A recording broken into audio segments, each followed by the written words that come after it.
So in looking at the geography or the geographical features of the site, the way I like to start with that is to think about the aspect, the angle, and slope of the site and the contour of the site. What I mean by that is the aspect is how the land lays in respect to the sun, so kind of the solar orientation. So the north side of a hill is going to be a lot different than the south side of a hill.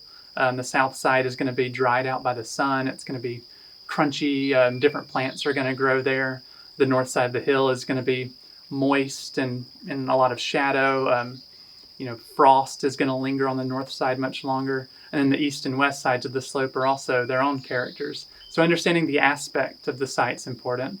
The slope or angle of the site is very important because that determines how quickly water flows down the site. It also has huge implications for how you build on the site.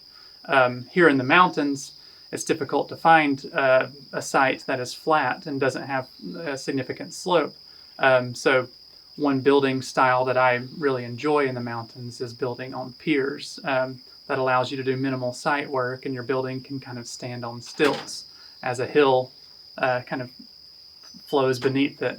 But also, the slope of the site or the angle of the site and the way water runs off is really key to notice. So I would suggest going to a site on a rainy day so that you can watch the way water travels.